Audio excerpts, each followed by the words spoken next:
Hi, before the video starts, I wanted to put up what would normally be at the end of the video, at the front. If you are here just for the answer to, is a drone cam good for motovlogging? Well, here's your answer. Pause the video and have a bit of a read. I hate having to wait 9 to 10 minutes for a rundown on something on other channels, so here you go. Also, please note, a drone camera is made for drones, so it's not being used for its intended use. Enjoy the video.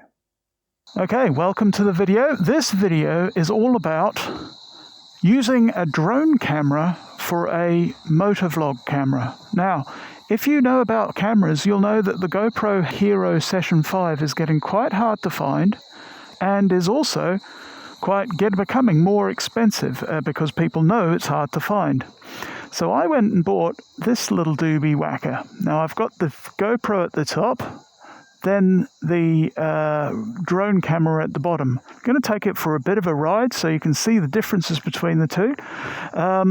There are caveats to both. The top one is a Hero 7 Black, and the bottom one is a Runcam 5 Orange. Now, it's very important to get the orange if you're considering doing this. The black one doesn't have as many features. Now, the drone camera I've got set to electronic image stabilization, and I've got hypersmooth enabled. We're going to be following this dude. Great. Okay, never mind. I've got hypersmooth enabled on the GoPro Hero 7. And for all intents and purposes, if you think about the quality of the image stabilization from the runcam or the drone camera, it's on par with a rip-off of a GoPro Hero 4. The image stabilization isn't very good, and this leads me into the first of my multiple caveats on using a drone camera for motovlogging, and that is you'll have to do some post-production work to keep it smooth. On the top, or should I say the GoPro Hero 7, I've done no post-production on the smoothness other than to reframe it slightly with the free GoPro FX reframe tool in Premiere. If you're not using it, you really should. It's really, really cool. It's not only for 3D cameras, it can be used for all cameras to do with GoPro. The Runcam, however, has a little party trick up its sleeve, other than the fact that it is super light, which is a positive in its positive spot, is that it also outputs what is called a GSV, or a gyro stabilization file. I don't know if that's obviously you don't spell file with a V, but it's basically a CSV, or a spreadsheet of exactly where it is in relation to the world. And that means it can be put into gyroflow.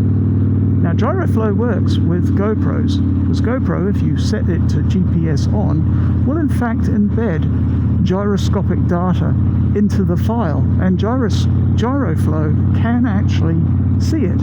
However, on the Hero 7 Black, it's very bad. So in this case, I've used electronic image stabilization and not the gyro flow, and have also got to give them 1.5 meters social distancing, and also we'll have then post-production stabilized it. It works okay. Okay, so there's the first caveat, is stabilization, yes or no.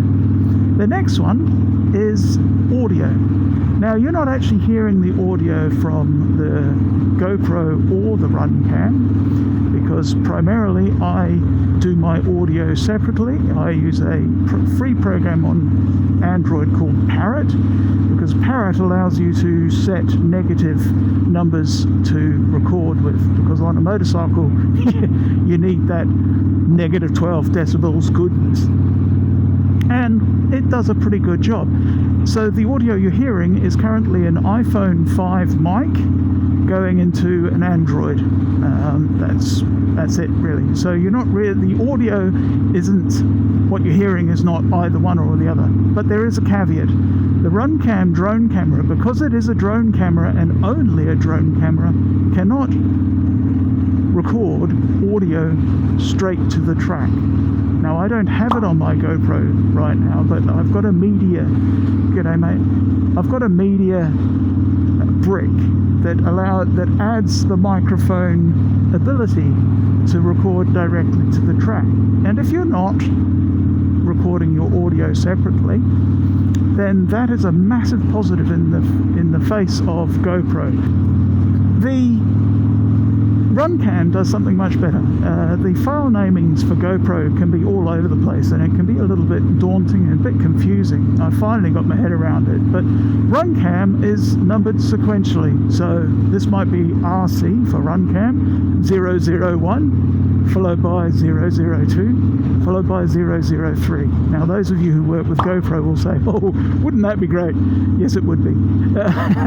So that's a positive, I suppose, in the runcam column. Now, I think we should talk about the price. Now, I paid $160 second hand, that's Australian, for the GoPro Hero 7 Black.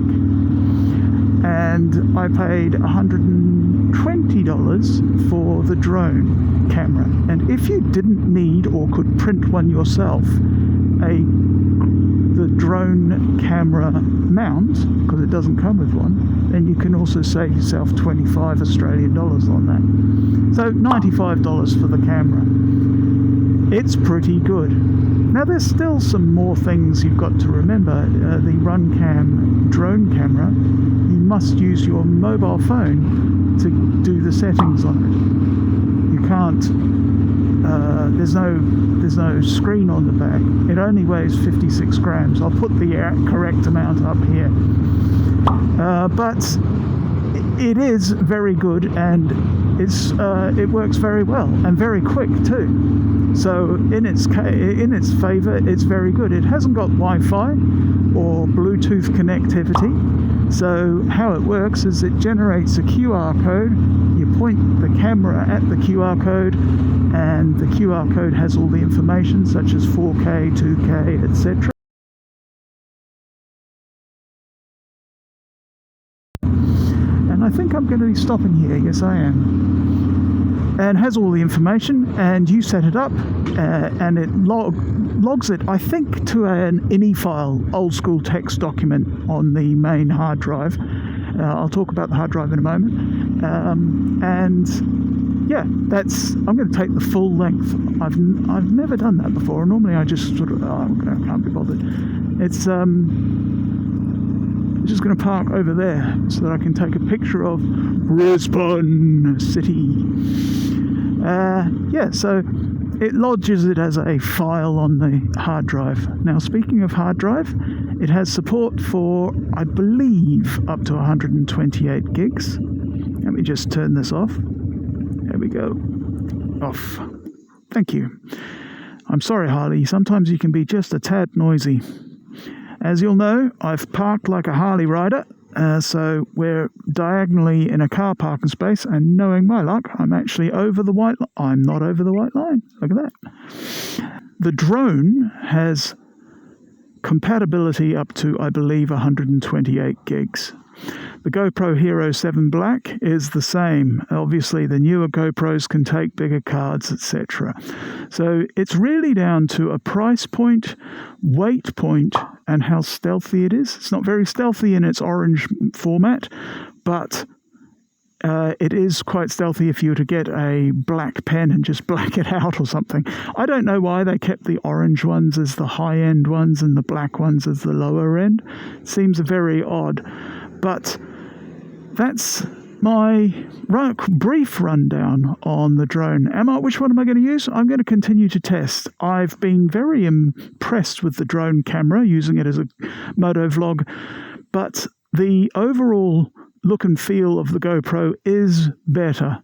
and I've got a lot of ND filters and so forth for the GoPro that I don't have for the runcam. So thank you for watching me. I'm going to try to do a transition. It'll either work or it won't. If it doesn't work, I'll show it anyway. Thanks.